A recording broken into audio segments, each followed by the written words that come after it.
Hi, welcome to the Culinary Classroom. I'm Michelle Bisbee, the Culinary Specialist for the National School Lunch Program. In this video here, we're going to actually make a homemade focaccia bread. Who doesn't love the smell of fresh baked bread in their kitchens?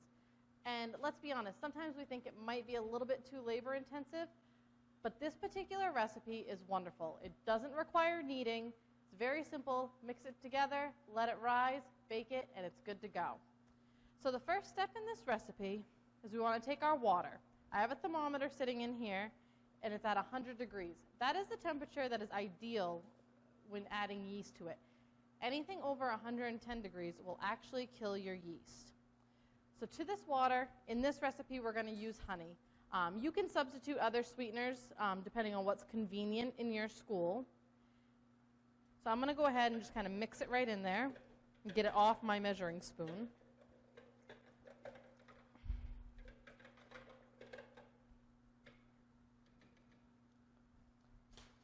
And then I'm going to go ahead and add, I have 1 packet here of active dry yeast. 1 packet equals 1/4 ounce. So that's a very easy way to measure if you're making a small amount. Otherwise, in your kitchens, you might be having bulk yeast, so you'll actually want to weigh it using a scale. So now I'm going to go ahead and whisk this all together. The sugar will help feed the yeast to help it want to grow even quicker. So now we're going to set this aside and wait till the yeast starts to foam up a little bit.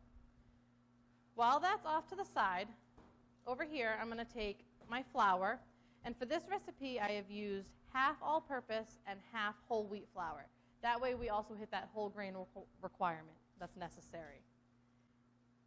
And I'm going to add to it some kosher salt. You never want to add the salt directly to the yeast because then it can kill the yeast. Open that up a little bit more.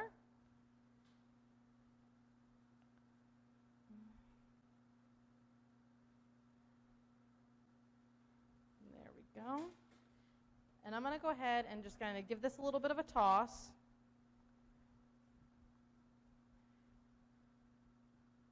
And we're going to go ahead and set this aside while we wait. Now that our yeast has started to activate and you can see it starting to foam on the top here, we're going to go ahead and add this to our dry ingredients. I have also added in some minced garlic, so we have a wonderful garlic focaccia here. So I go ahead and I'll give this a stir and dump this right in. And this particular focaccia is so easy that you literally just mix it until it's combined.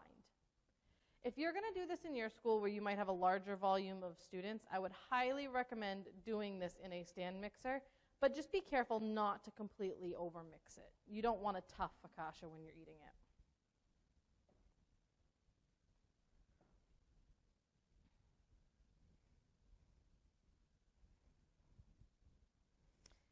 This one comes together pretty quickly and pretty nicely.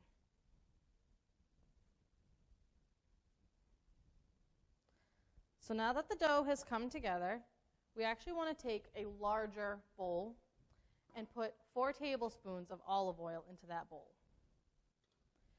I'm going to go ahead and rotate it around there just to get it kind of going up the sides.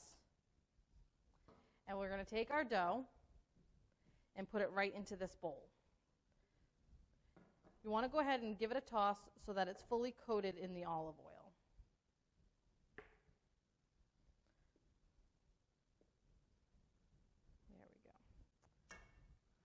After that, we're going to go ahead and we'll cover this with plastic wrap, and you want to set it in a warm place to proof until it is doubled in size.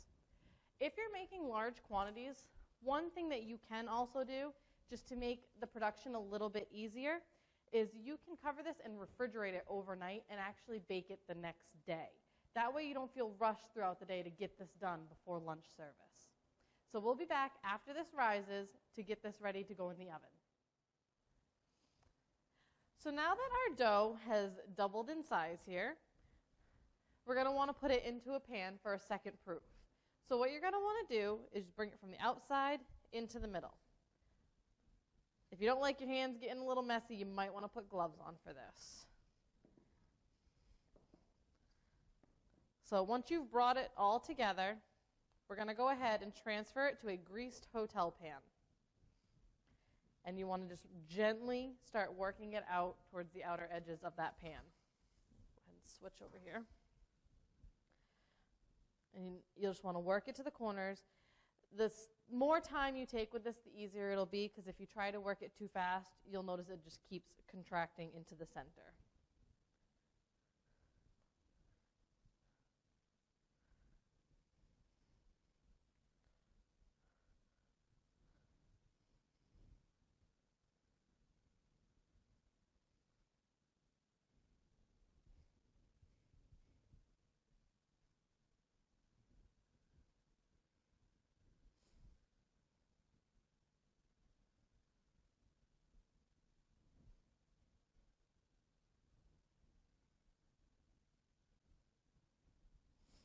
Once you start getting it closer to the edges, you'll actually want to take your fingertips and press down into the top of it.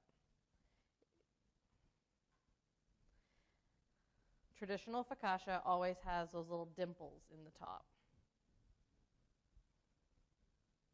If your hands start sticking, just take that bowl that has a little bit of oil in it and kind of rub your hands in it. And that will help to keep your fingers from sticking and pulling the dough back away as well.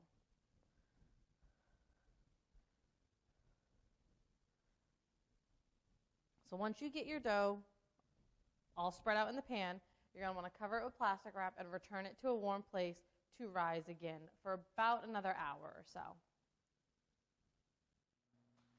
So once your dough has risen again, you will take the plastic wrap off the top and you'll place your dough, your focaccia, into a 400-degree convection oven for about 20 to 25 minutes, making sure to turn halfway through.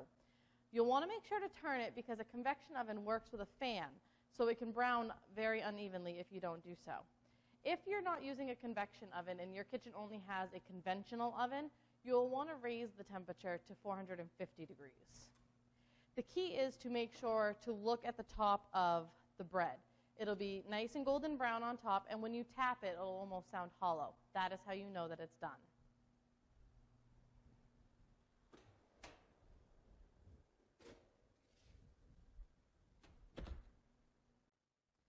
So now that your focaccia has come out of the oven and has cooled down, you can get ready to cut it for service. I've cut this one in half just to make it a little bit easier getting it out of this pan.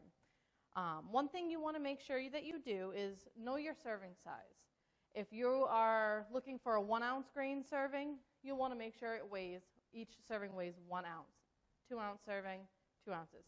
So what I like to do is I'll actually, just for test purposes, when I'm trying out a new recipe, I'll go ahead and cut it into a larger section. So right now, this would be 1/8 of the whole recipe that I just made. I have my scale right here. 1/8 of it gives me about 5.5 ounces. So if I cut this into thirds, I'd just be under that 2-ounce mark. So depending on what you're using it for service, if you cut it in half, you'd have over a 2-ounce serving. And you could actually even cut it in half this way and make a delicious sandwich out of it. Or the next time you go ahead to check the size of it for your serving, you could cut this into thirds. Weigh it again here. I'm at about 4 ounces. So then I'd want to cut it in half, and this would be a 2-ounce serving. Focaccia has so many uses. It can be served alongside soup. It could be used for sandwiches. And then if you don't even end up serving it all and it gets a little bit on the stale side, you can cut it up, toss it in some butter and some herbs, and bake it off for wonderful homemade croutons.